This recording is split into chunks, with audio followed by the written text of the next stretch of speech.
Hi, Yvette here, or Mrs. Wilkins as some of my students like to call me. I have been unraveling a series here on my channel all about homeschool for literally the past 8 months now. And I want to talk to you about a topic that may or may not be on your mind as we all decide how we're going to school our children in the fall of 2020. Now, I have been a public school teacher for nearly 15 years and I'm a mother of two. I have a 9-month-old and I have a 12-year-old whom I've been homeschooling for the past 3 years now. So I want you to check out those videos here on the channel if you're curious about homeschooling. There's a whole folder with the videos from this series. Now, some of you are probably thinking, do I have to say peace out to my child's school district if I don't want to accept the in-person instruction and I don't want virtual learning and I just want to do true homeschool? Do I need to say peace out? Do I need to say bye-bye?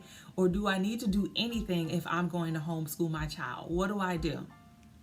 That's what this video is going to be about. So, as I told you, I've been doing true homeschool for my now 12-year-old for the past 3 years. And in my opinion, yes. And it's my opinion. Yes, because I don't want any homeschooling moms or dads coming after me saying I don't know what I'm talking about. This part is my opinion. My opinion is yes. My professional opinion is yes. You do need to unenroll or say something to your local school district if you are planning to homeschool. And the first reason is because there are laws in place and you don't want a truancy officer showing up to your door talking about where's your child, where have they been. Or in some cases, I know we were told that if we did not hear from a student after a given period of time, we were supposed to let our school counselor know because they were going to open up a case for child protective services.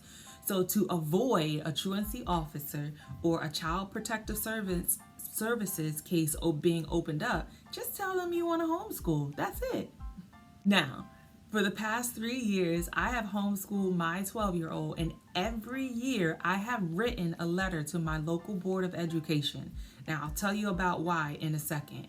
But when I decided that I was finally ready to homeschool her, literally all I did was go to her school secretary, which so happened to be the school secretary where I used to teach, and I told her that I wanted to unenroll Alani because I was going to homeschool her next school year. She gave me a short little form. It wasn't anything drawn out where I filled out her name and saying that I was unenrolling her from the school, and there was a line to say why, and you don't have to put anything. I just put homeschool, and literally that was all I was required to do.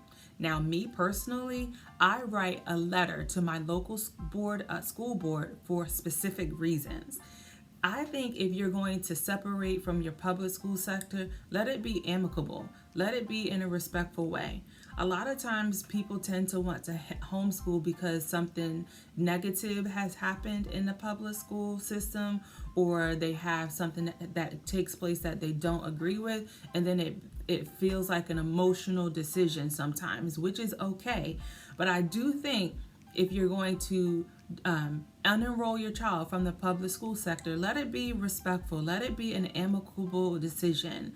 So I write the letter to the local school board because in some states, your school district can supply you with different materials and resources. So they don't have to say yes, but there's no harm in asking.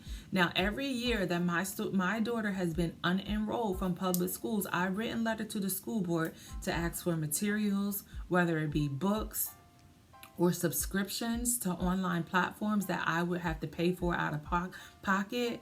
So I want that relationship to be amicable. I want them to hear about my daughter every year, and I want to give the school board an update about how she's doing in gymnastics, because that's the reason why my daughter is homeschooled, to pursue gymnastics full time.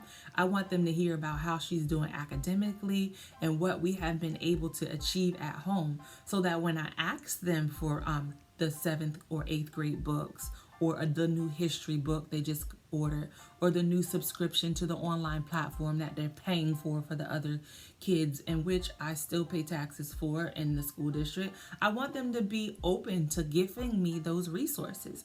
Now, in my state, they don't have to say, yes, we'll give them to you. It is totally up to the discretion of the administrators or the school board on whether or not they will share materials with the homeschool family. Another reason you want the relationship to be amicable or respectful is because sometimes some school districts allow homeschool students to participate in sports or extracurricular activities, or maybe even school assemblies that you might know of that might be taking place in your local school district. Now, if your child has special needs, you want to be looking at the rules for your particular state, because if you have a child has an IEP, which is an individualized education plan, or you suspect that your child has a learning disability, then you will have to work in partnership with your local school district to get services for your particular child if you suspect that they may be learning disabled, or you may want to have them tested by your local child study team. So it's not all a bad thing to have an amicable or respectful relationship with your local school district, even though you're not taking the services from them anymore.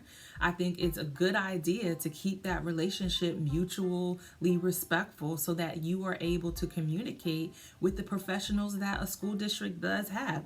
A school district, as a public school teacher, has a wealth of professionals with so many innovative ideas that are highly trained, certified, and qualified. Why wouldn't you want those people to be a part of your village, even if you're not taking the academic instruction for them? So the question at hand, do you have to say peace out or deuces or bye-bye to your local school district if you're going to homeschool your child? That's up to your given state. Here in New Jersey, you don't got to say a thing. You can just say bye, do your own thing at your own house like we do right here. And in this room is our homeschool room. Just do your own thing and nobody is going to say anything to you. But again, the reasons you want to is because you don't want a truancy officer coming to your house. You don't want to open child protective services because no one knows where your child went from school.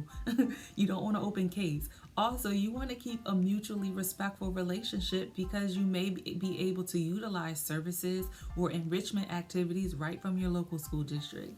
Again, my name is Sherrieyvette, or Mrs. Wilkins, as my students like to call me, and I'm here to support you. If you're looking for homeschool help, why don't you check out my website at bestofme.us, and there's a survey there for you to fill out for homeschool help. But let's say you're at the point where you now want a letter to say peace out, deuces, bye-bye to your local school district in a respectful way. Reach out to me. I do have a letter. I'll put a link in the description box to be able to have that letter. I'm willing to share that with you, but it is something that I think is beneficial. So click the link in the description box if you're interested in paying for having that letter already typed and already ready for you to just pop in your information, your name, your address, your school district, and then for you to send it or email it. Me personally, I get all of the school board members, I get all of their email addresses, which is public information, and I email it to every school board member. And then you could also send it to your school administrator, school secretary, just to cover all of your bases and get the ball rolling if you're thinking about homeschooling in the fall. All right, guys, check out the information in the description box and know that I'm here to support you, and I appreciate you for watching. If you saw or heard anything that was helpful, just do me a favor. Click the share button and share it with somebody else. Or just mention my name. Just mention it. Go check out Sherrieyvette's YouTube, check out Sherrie's YouTube channel. She's talking about the topic there. All right, guys, enjoy.